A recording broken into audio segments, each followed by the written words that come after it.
Everybody hear us all right? Excellent. So, Andy Hewells, and I would like you all to pull out your phone. We have a Whova survey on there. It's just one question, yes or no, and we'll be able to see the poll results. But basically, have you ever been challenged in explaining AI to an enterprise customer? I think it might be a redundant question. You know, it's funny, like we are all somewhat AI literate. We don't know everything, but this is a community event. But I'll let you in on a secret. You have a superpower. Because when you are in front of those CXOs, they don't understand AI. They don't understand the use cases or the transformational power that it has. They don't understand the basic terminology, and they don't know how to deploy it. They don't even know who to call. They don't know you, for the most part. So show of hands, because I guess I can't even see the poll. How many of you have been faced with this challenge when you're in a room and they just don't understand what you're talking about? Right. So we've all faced this. I don't know why I'm standing. I'm just so excited about this topic because it was a super eye-opener for me that they don't understand these concepts. Susan and I were just at a top retailer that has like over 400 locations. I can't say their name, but I had the entire C-suite in there with Susan on Tuesday night. And the CEO raised his hand. He's like, hey, Andy, can you stop for a minute? What does edge mean? Right? Like, we know what edge means. We know what cloud means. We know what computer vision means. We understand what a GPU is. 90% of the time, when we do this, they don't. So that's kind of the topic of this panel is, what can we do to demystify AI, to ignite their enthusiasm about it, to make it less scary and squiggly for them, and how can we help them on their journey? How can we help them take those first steps? So we are not the experts. We're all doing this together. The last part of our session is going to be about how do we foster innovation and growth in this community so that we can all build our business. So I'm Andy Hewells, used to be former head of AI for Lenovo, and now I'm with Radius AI in a growth and strategy role, and I'll pass it on to Susan. Well, thanks, Andy, and good morning, everyone. And how the heck do you follow Adam Goldberg from the hottest thing since, in the history of human beings, right? So my name is Susan Sly. I am the co-CEO and co-founder of Radius AI, and for all of the women in the room, in the United States, less than 2% of all tech companies have at least one female founder, so I'm in that 2%. So I just want to shout out all the female founders in the room. And all the men who are smart enough to have a female co-founder. Women-led tech startups actually have a 62% higher profit margin than male-led startups that are just solely male-led. So I also want to give a shout out there. And that's not what I'm here to talk about. We're here to talk about fostering community. So if you're taking notes, Accenture recently put out a study that said 3 out of 4 CEOs say that if they don't adopt AI at scale, their business is going to, quote unquote, die, and you can look up that study. So here we all are, many from the ISV community, and we're working to get out in front of large retailers. We just saw Walmart this morning and other major enterprises that are here. And the first thing I want to say before I pass it over to Tian is this, that when one of us fails, we all fail. Why? We are in our AI lean-in moment. And when you have an ISV who is willing to sell their integrity for a dollar figure and commit to doing something they're not capable of doing other than a damn PowerPoint, that looks bad on all of us. And I see some nodding.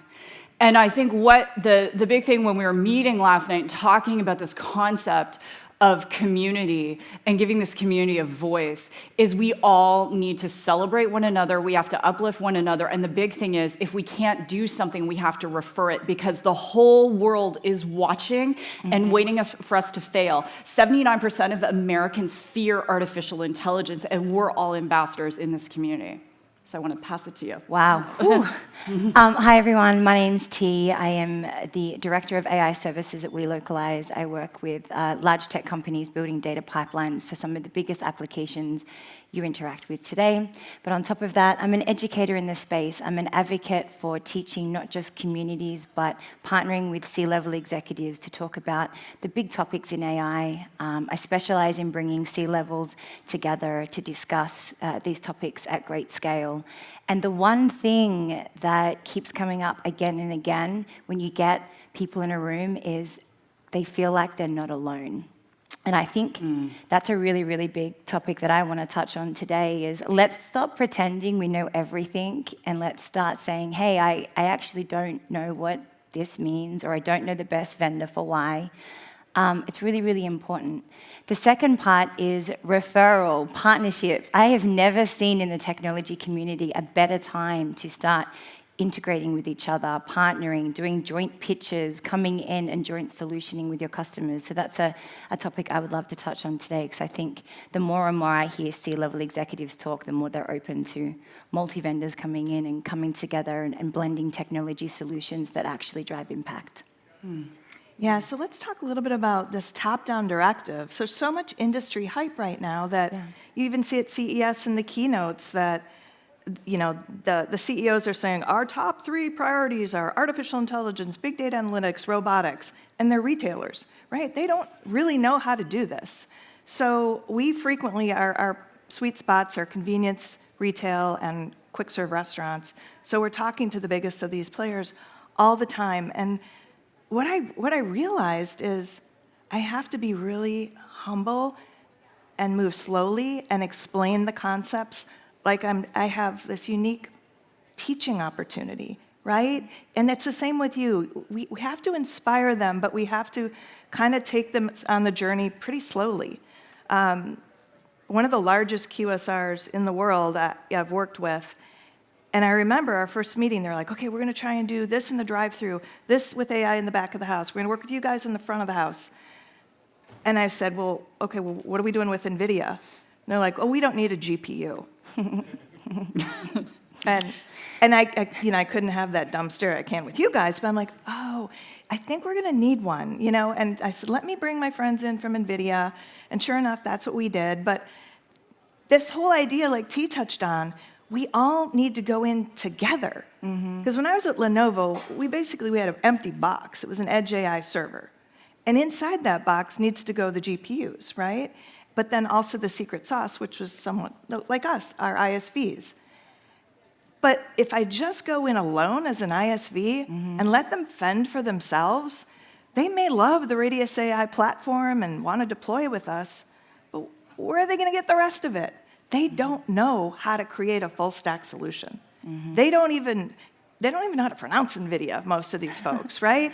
And that's what I'm finding is that if we come in together, I come in with the hardware, I come in with NVIDIA, I come in with other ISVs, because that is also part of the future. It's not just going to be Radius in the server. It's going to be you guys with me that do different things, because we can't have them on 6 different pieces of hardware doing all different use cases, not talking to each other. Yeah. So that's one of the big key takeaways here. Don't you guys agree that we all need to do it together? Definitely, and there's an educational piece, and for some people it doesn't come naturally. Some of you, like myself, are natural introverts. Yes, I can keynote in front of 20,000 people on a stage in Las Vegas, but then I have to go backstage and have a shot of Patron to calm me down. So I'm a situational extrovert, and some of you are engineers, and some of you are data scientists, and you're so freaking brilliant. Yeah. But when it comes to actually standing up for the technology and being an advocate for your technology, customer-facing, it's hard. And you're worried you're going to lose the sale. If you can relate, just put your hand up. And the rest of you are lying. So you shouldn't lie to a mom of 5. So anyway, because I have a radar, but no, all kidding aside, the reality is, and I'll just share a story. So we have been in the computer vision space. We registered the company in 2017. So in AI computer vision at the edge, that's like 50 years, right? And so we began in the smart city space and created proprietary technology to stitch cameras together and do multi-camera tracking and of people in vehicles. And then we decided to go, as Andy said, into the convenience store sector because the existing camera infrastructure was already there. And as most of you are aware, in most states, you by law have to have security cameras at fuel retailers. So we thought the existing infrastructure is there. It's fantastic. So I went into my network. My background is channel sales, and I've been in professional sales for over 30 years now. And I got a referral, and there was a company that had over 1,000 locations that was looking to do computer vision. And this is back in 2019, if you can imagine. Wow. And they knew they wanted to do edge. Yep. And so they sent over 25 use cases. Now, what some people would do as an ISV with the opportunity, because and I'm just going to be very transparent, this deal is so massive because it's everything that gives us the EBITDA, right? It's MRR, it's millions and millions of dollars. And a lot of ISVs would have said, I'll do it all. It's not my first rodeo. I actually went and I got our team together and I went back to the customer and I said, I want you to quantify these use cases from most important to least important.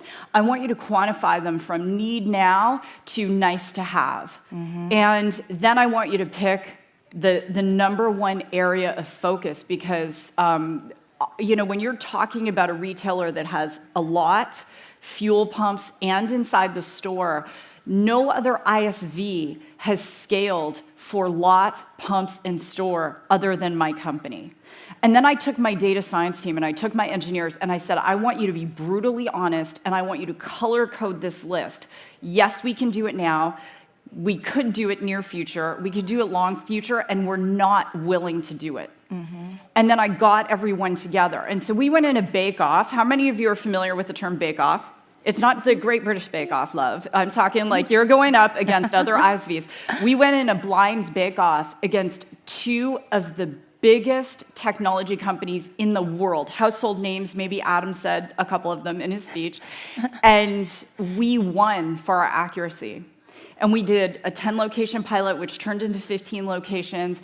And then internally, I was dealing with some conflict because some of my partners said, I don't think this is going to scale. I don't think they want to go to scale. And I said, no, they are going to want to. And they asked us for a proposal to do all of their locations. So we're under contract to do all of the locations and every new location. They actually have 2 to 3 new locations every week.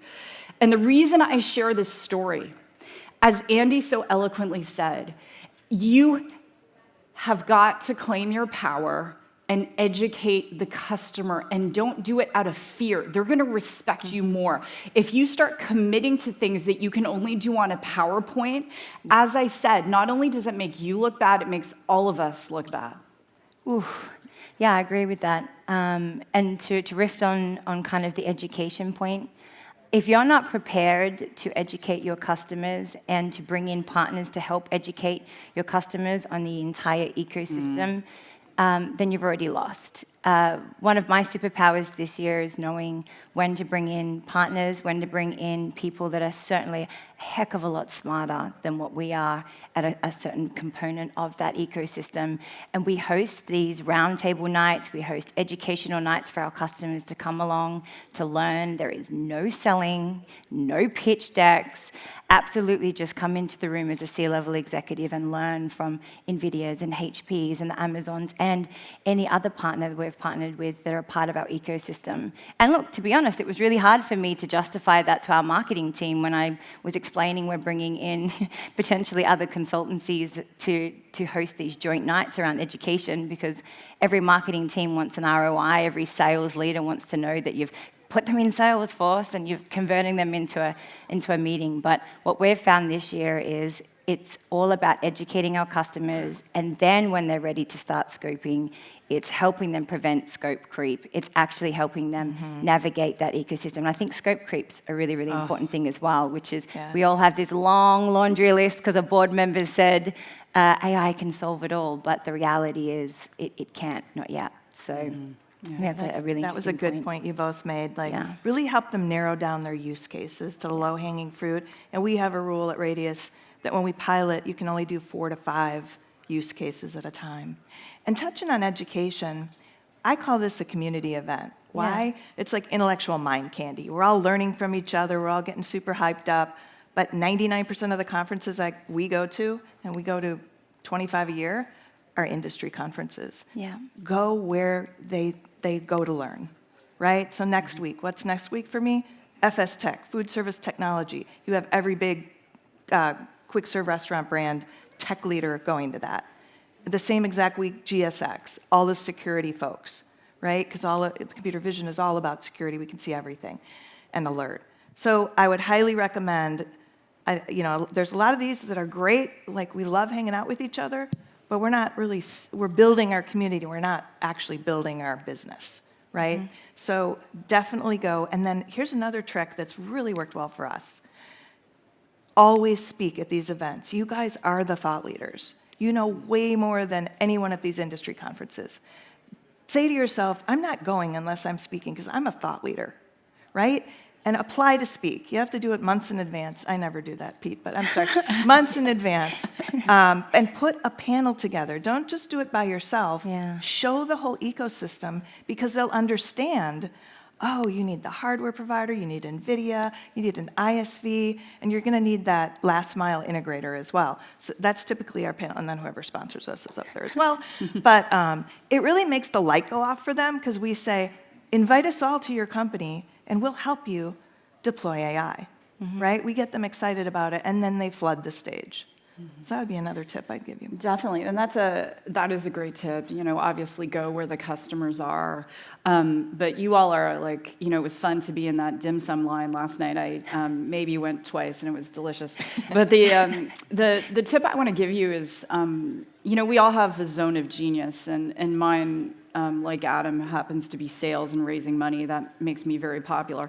But one of the advice I give fellow startup founders is to take a couple hours and go through your whole tech stack. It doesn't have to have Edge. It could be cloud. It could be, Snowflake. It's, whatever it is that you're using, and architect it out.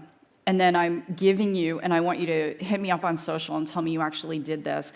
I want you to reach out to every company that you spend money on, because if you're spending over $1,000 a month with a company, then they owe you 30 minutes of their time. And then what you do is you get in their ecosystem, become one of their preferred partners. This is something we did with HP, with Lenovo, with NVIDIA, with Intel, Snowflake, the list goes on. And so when the reason you do that is now you execute their sales force to start bringing you leads. They also have investment funds. They have MDF, marketing development funds. So how many of you already do that? You have strategic partners with everyone in your tech stack. Okay, you've got 7 days at Susan Sly on who's going to do it? Who's actually going to do it because you want your company to make money? Okay, 5 of you. So I expect that in my LinkedIn. I just echo that. Strategic partnerships with everybody in your tech stack is the quickest way, and then educate your customers together. And don't be scared to walk away from a deal, because if you can't actually execute, you will damage the space. Awesome. Great, ladies. We are a technology ecosystem, so let's act like one, let's mobilize, and let's help each other grow this business. Thank you. All right, Thank you so thank much you, for your time. everyone.